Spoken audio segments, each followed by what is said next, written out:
ನಮಸ್ಕಾರ ಸ್ನೇಹಿತರೆ, DVG rail fan ಚಾನೆಲ್ಗೆ ಮತ್ತೆ ಸ್ವಾಗತ.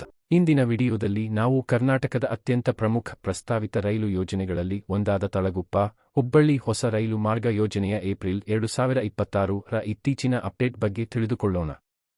ಈ ಯೋಜನೆ ಬಹಳ ಮಹತ್ವದ್ದಾಗಿದೆ, ಏಕೆಂದರೆ ಇದು ಮಲೆನಾಡು ಪ್ರದೇಶವನ್ನು ನೇರವಾಗಿ ಉತ್ತರ ಕರ್ನಾಟಕದೊಂದಿಗೆ ಸಂಪರ್ಕಿಸಲು ಸಹಾಯ ಮಾಡುತ್ತದೆ. ಇದರ ಮೂಲಕ ಸಂಪರ್ಕ, ಪ್ರವಾಸೋದ್ಯಮ ಮತ್ತು ಆರ್ಥಿಕ ಅಭಿವೃದ್ಧಿ ಹೆಚ್ಚಾಗಲಿದೆ. ಆದರೆ ಪ್ರಸ್ತುತ ಸ್ಥಿತಿ ಏನು? ಕೆಲಸ ಆರಂಭವಾಗಿದೆಯಾ? ಎಲ್ಲಾ ವಿಷಯಗಳನ್ನು ವಿವರವಾಗಿ ನೋಡೋಣ. ಆದ್ದರಿಂದ ವಿಡಿಯೋವನ್ನು ಕೊನೆಯವರೆಗೆ ನೋಡಿ. ಯೋಜನೆಯ ಸಮಗ್ರ ವಿವರ. ತಳಗುಪ್ಪ ಹುಬ್ಬಳ್ಳಿ ರೈಲು ಮಾರ್ಗವು ಸುಮಾರು 165 ಕಿಲೋಮೀಟರ್ ಉದ್ದದ ಪ್ರಸ್ತಾವಿತ ಹೊಸ ರೈಲು ಮಾರ್ಗವಾಗಿದ್ದು ಶಿರಸಿ ಮೂಲಕ ಹಾದು ಹೋಗುತ್ತದೆ.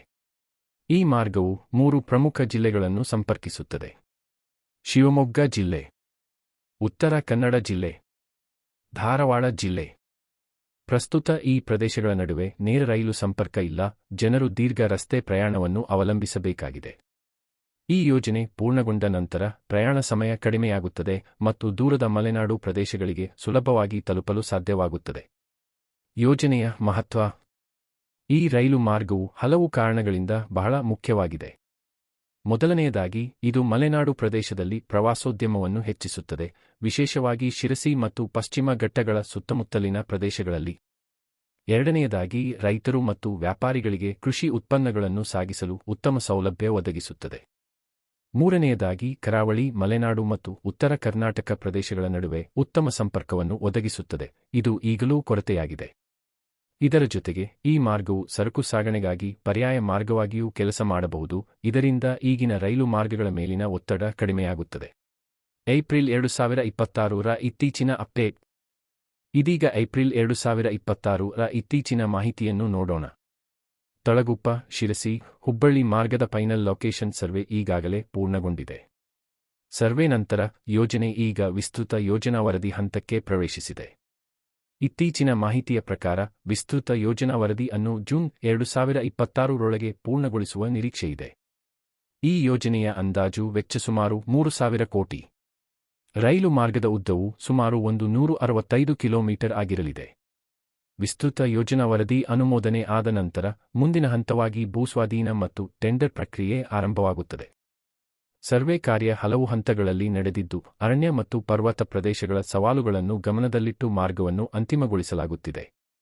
ಅಧಿಕಾರಿಗಳ ಪ್ರಕಾರ ಎಲ್ಲ ಅನುಮೋದನೆ ಮತ್ತು ಹಣಕಾಸು ಸಿಗಿದರೆ ಈ ಯೋಜನೆ 2030ರೊಳಗೆ ಪೂರ್ಣಗೊಳ್ಳುವ ಗುರಿ ಹೊಂದಿದೆ. ಈಗಾಗಲೇ ಯೋಜನೆ ಮತ್ತು ಅನುಮೋದನೆ ಹಂತದಲ್ಲಿದ್ದು, ನಿರ್ಮಾಣ ಕಾರ್ಯ ಇನ್ನೂ ಆರಂಭವಾಗಿಲ್ಲ. ಸವಾಲುಗಳು. ಈ ಯೋಜನೆ ಕೆಲವು ಪ್ರಮುಖ ಸವಾಲುಗಳನ್ನು ಎದುರಿಸುತ್ತಿದೆ. ಈ ಮಾರ್ಗವು ಪಶ್ಚಿಮ ಘಟ್ಟಗಳ ಮೂಲಕ ಹಾದು ಹೋಗುತ್ತದೆ, ಇದು ಪರಿಸರದ ದೃಷ್ಟಿಯಿಂದ ಅತ್ಯಂತ ಸಂವೇದನಾಶೀಲ ಪ್ರದೇಶವಾಗಿದೆ. ಅದರಿಂದ ಪರಿಸರ ಅನುಮೋದನೆ ಪಡೆಯಲು ಸಮಯ ಬೇಕಾಗಬಹುದು.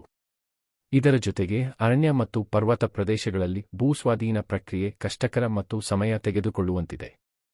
ಕೇಂದ್ರ ಸರ್ಕಾರದಿಂದ ಹಣಕಾಸು ಅನುಮೋದನೆ ಕೂಡ ಈ ಯೋಜನೆಯ ವೇಗವನ್ನು ನಿರ್ಧರಿಸುವ ಪ್ರಮುಖ ಅಂಶವಾಗಿದೆ. ಭವಿಷ್ಯದ ನಿರೀಕ್ಷೆಗಳು.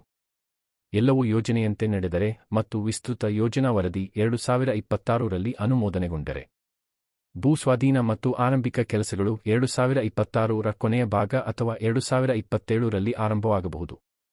ಈ ಯೋಜನೆಗೆ ಜನರ ಬಲವಾದ ಬೇಡಿಕೆ ಇರುವುದರಿಂದ ಮುಂದಿನ ವರ್ಷಗಳಲ್ಲಿ ಪ್ರಗತಿ ಸಾಧ್ಯತೆ ಇದೆ. ಸಾರಾಂಶ. ತಳಗುಪ್ಪ ಹುಬ್ಬಳ್ಳಿ ರೈಲು ಮಾರ್ಗ ಯೋಜನೆ ಈಗ ವಿಸ್ತೃತ ಯೋಜನಾ ವರದಿ ಹಂತದಲ್ಲಿದ್ದು, ಈ ವರದಿ 2026ರ ಮಧ್ಯದಲ್ಲಿ ಪೂರ್ಣಗೊಳ್ಳುವ ನಿರೀಕ್ಷೆಯಿದೆ ಮತ್ತು ನಿರ್ಮಾಣ ಇನ್ನೂ ಆರಂಭವಾಗಿಲ್ಲ.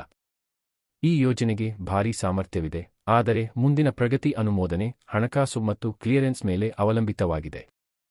ಈ ವಿಡಿಯೋ ನಿಮಗೆ ಇಷ್ಟವಾದರೆ ಲೈಕ್ ಮಾಡಿ, ಶೇರ್ ಮಾಡಿ ಮತ್ತು ಡಿವಿಜಿ ರೈಲ್ ಫ್ಯಾನ್ಗೆ ಸಬ್ಸ್ಕ್ರೈಬ್ ಮಾಡಿ.